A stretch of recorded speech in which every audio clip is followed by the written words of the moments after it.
Nessa videoaula nós vamos fazer um estudo sobre gases e sobre suas propriedades.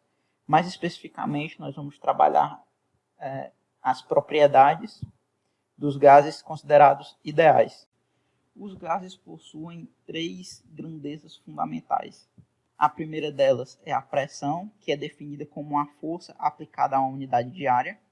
A segunda grandeza é o volume, que representa justamente o espaço ocupado pelas moléculas do gás, que na prática equivale justamente a todo o espaço do recipiente em que o gás se encontra. E a terceira é a temperatura, que representa a energia térmica das partículas do gás.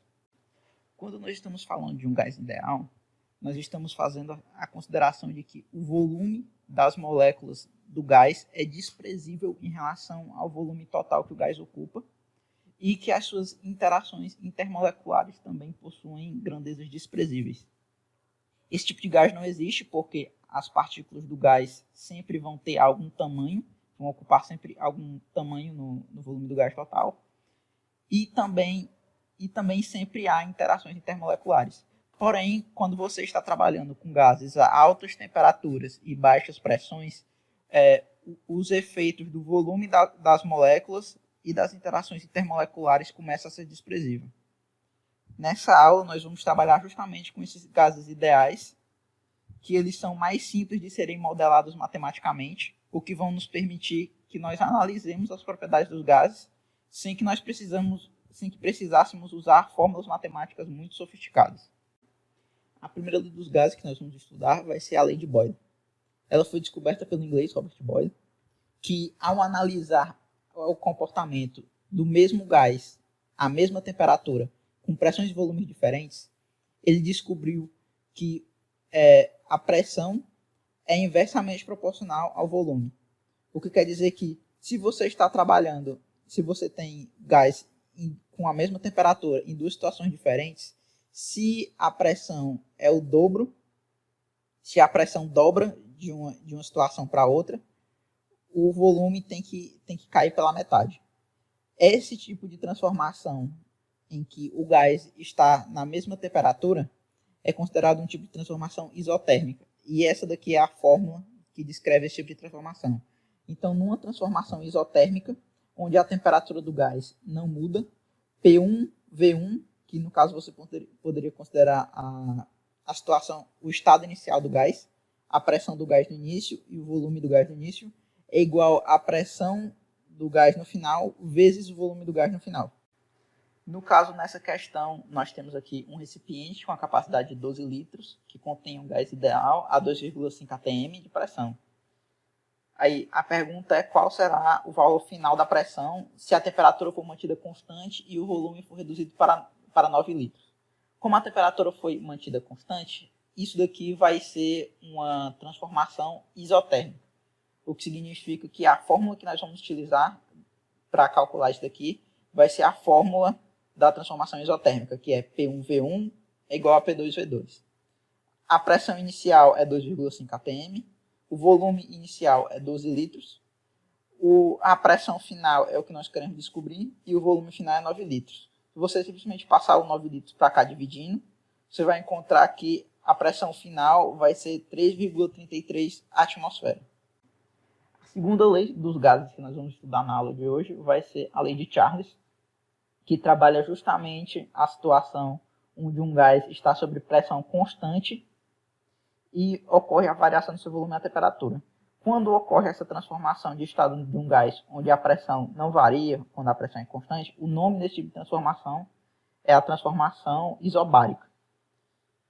O que Charles descobriu foi que o volume do gás vai ser diretamente proporcional à temperatura do gás quando a pressão se mantém constante. Ou seja, se você dobrar a temperatura de um gás e a pressão dele não mudar, o volume dele vai ser dobrado. Nessa questão, nós vamos ter justamente uma aplicação dessa transformação, onde é uma transformação isobárica, onde o volume inicial vai ser 25 ml, a temperatura inicial vai ser 293 kelvin, o volume final é o que nós vamos calcular, e a temperatura final vai ser 310 kelvin. Justamente como o volume e a temperatura vão ser diretamente proporcionais, então V1 sobre T1 vai ser igual a V2 sobre T2, o que implica que o volume final vai ser igual ao volume inicial vezes a temperatura final dividida pela temperatura inicial, que vai dar justamente 26,45 ml. O que faz sentido porque se a temperatura aumentou, é de se esperar que o volume também aumente, porque eles são diretamente proporcionais e o 26,45 é maior do que 25 ml. Ao se combinar a lei de Boyle e a lei de Charles, você obtém a lei geral dos gases, que diz que P1V1 sobre T1 é igual a P2V2 sobre T2, para uma transformação onde o número de moléculas do gás não foi modificado do estado inicial para o estado final. Balões preenchidos com hélio são usados para transportar instrumentos científicos para a alta atmosfera.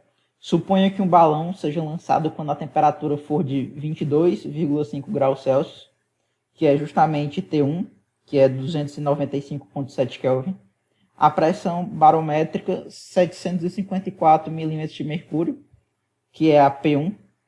Se o volume do balão for de 4,19 vezes 10 elevado a 3 litros, que é o volume 1, e nenhuma quantidade de gás escapa do balão, o que significa que nós podemos usar a fórmula da lei geral dos gases, qual será o volume em uma altura de 20 milhas, 32 km, onde a pressão é 76 mm de mercúrio, que isso daqui é justamente o P2, e a temperatura é de menos 33 graus Celsius, que é T2, que é justamente igual a 240,2 Kelvin. Como nós temos V1, P1, T1, P2 e T2, basta nós substituirmos na fórmula da lei geral dos gases e fazer as contas para descobrir que esse volume final V2 vai ser 33,8 vezes 10 elevado a 3 litros.